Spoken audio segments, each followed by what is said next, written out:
Albert Einstein famously remarked in a conversation with Werner Heisenberg, he said, in the West we've built a beautiful ship and in it has all the comforts. But actually the one thing that it doesn't have is a compass, and that's why it doesn't know where it's going. This paradox of our times was propounded by the Dalai Lama when he said we have wider freeways but narrower viewpoints. We have taller buildings but shorter tempers. Will Smith said that we spend money we haven't earned on things we don't need to impress people we don't like. And it's phenomenal how the same technology that brings us close to those who are far away takes us far away from the people that are actually close. 30 billion WhatsApp messages are sent per day, but 48% of people say that they feel lonelier in general.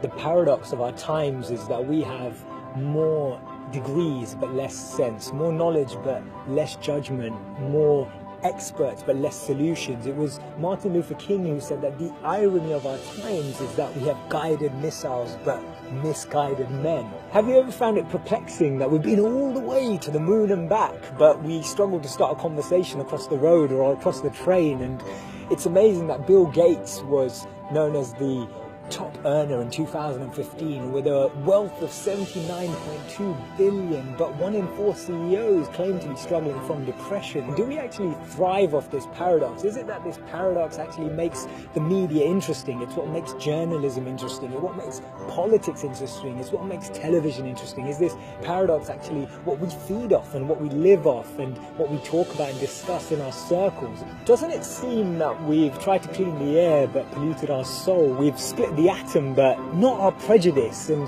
we're aiming for higher incomes but we have lower morals. So I'm hearing you ask, how do we bring a change? How do we dissect this paradox that exists in our lives? And it starts by us, each of us, pressing pause, pressing reset, and then pressing play again, taking a moment to become more conscious, taking a moment to become more aware, taking a moment to really reflect on the consequence, the implications of a misplaced word, of an unnecessary argument that we all know we didn't need to have, or to speak to someone just slightly differently, in a different tone, in a different voice, in a different empathy, with a different perspective, just to really connect with people on a different level.